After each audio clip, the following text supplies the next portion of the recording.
ఇండియాకి పాకిస్తాన్కి మధ్య రోజు రోజుకి టెన్షన్స్ పెరుగుతున్నాయి.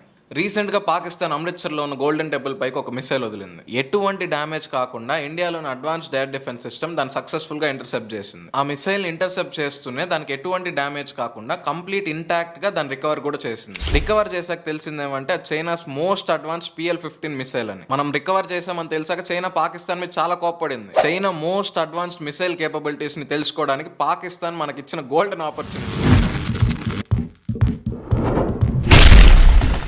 మన ఇండియన్ ఎయిర్ డిఫెన్స్ ఎంత ప్రిపేర్డ్ గా ఉంది చూడండి. May 20th, 2025 మిసైల్ వేసింది పాకిస్తాన్. ఎటువంటి హ్యూమన్ మిలిటరీ అవసరం లేకుండా మన Akash air defence system and మన L-70 ఎయిర్ డిఫెన్స్ గన్సే దాన్ని ఇంటర్సెప్ట్ చేసేసాయి. పాకిస్తాన్ కన్నా మన ఎయిర్ డిఫెన్స్ సిస్టమ్ ఎంత అడ్వాన్స్డ్ గా ఉందని చెప్పి ఈ ఇన్సిడెంట్ తోనే వాళ్ళకి అర్థమై ఉంటుంది. రీసెంట్ గా ఇండియా చేసిన ఆపరేషన్ సింధూర్ లో పాకిస్తాన్ మీద మనం ఇలాగే ఎయిర్ స్ట్రైక్ చేసాం. వాళ్ళు చైనీస్ దగ్గర కొనుక్కున్న ఎయిర్ డిఫెన్స్ సిస్టమ్ ఎంత హారబుల్ గా ఫెయిల్ అయ్యాయో మనం చూసాం. ఎటువంటి కొలాటరల్ డ్యామేజ్ లేకుండా ఇంత స్ట్రాటజిక్ గా ప్లాన్ ఎగ్జిక్యూట్ చేసినందుకు గ్లోబ్ అంతా అప్లాడ్ చేసింది. ఆపరేషన్ సింధూర్కి అగేన్స్ట్ గా పాకిస్తాన్ వాళ్ళ షాహీన్ మిసైల్, న్యూక్లియర్ కేపబిలిటీస్ ఉన్న షాహీన్ మిసైల్ ని ఇండియా వైపు వదిలారు. మన S-400 ఎయిర్ డిఫెన్స్ సిస్టమ్ అప్పుడే దాన్ని ఇంటర్సెప్ట్ చేసింది అనుకోండి. అయినా బుద్ధి రాలేదు పాకిస్తాన్ కి. ఈసారి మిసైల్ ని ఇంటర్సెప్ట్ చేయడం కాదు కదా, ఏ డ్యామేజ్ లేకుండా దాన్ని మనం రికవర్ కూడా చేసుకున్నాం. ఒకవేళ మిసైల్ కనుక ప్రాపర్ గా డెటోనేట్ అవ్వకపోతే మన టెక్నాలజీ ఎవ్వరికి తెలియకూడదు అని చెప్పి ప్రతి కంట్రీ మిసైల్స్ లో ఒక సెల్ఫ్ డిస్ట్రక్షన్ మెకానిజం అనేది ఉంటుంది. చైనా వాళ్ళు అది కూడా పనిచేయలేదు.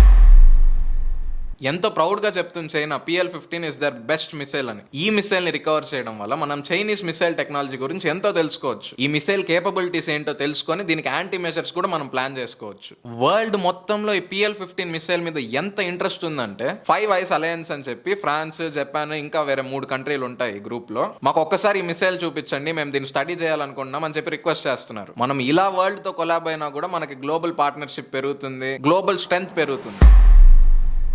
ఈ మిసైల్ ని ఇంటర్సెప్ట్ చేయడం వల్ల మనకి ఇండియన్ డిఫెన్స్ సిస్టమ్ స్ట్రెంగ్త్ ఎంతో తెలుస్తుంది. కానీ మనకు వచ్చే మెయిన్ అడ్వాంటేజ్ ఇండియాను ఒక కీ ప్లేయర్ లా చూపిస్తుంది regional and global security affairs లో. చైనా పాకిస్తాన్ కి ఇంకొక మిసైల్ ఇచ్చే ధైర్యం చేయదు. ఇలాంటి ఫ్యాక్చువల్ మ్యాటర్ ని బయట ఎవరు ఆనెస్ట్ గా చెప్పరు, మ్యానిపులేటెడ్ గా చెప్తారు. అందుకే రెబల్ వాయిస్ రూపంలో మేమున్నాం. హెడ్ లైన్స్ వెనకాల నిజం తేడాని ఎటువంటి ఫిల్టర్ లేకుండా రాగా, అన్అపాలజెటిక్ గా చుట్టూ జరుగుతున్న ప్రాపగాండా నాయిస్ ని పక్కన పెట్టి నిజాన్ని మాత్రమే తెలుసుకోవాలనుకుంటున్నారా? ఆ సబ్స్క్రైబ్ బటన్ మీద క్లిక్ చేయండి. నేను వీడియో పోస్ట్ చేసినప్పుడు మీకు నోటిఫికేషన్ రావాలంటే బెల్ ఐకాన్ ని కూడా క్లిక్ చేయండి.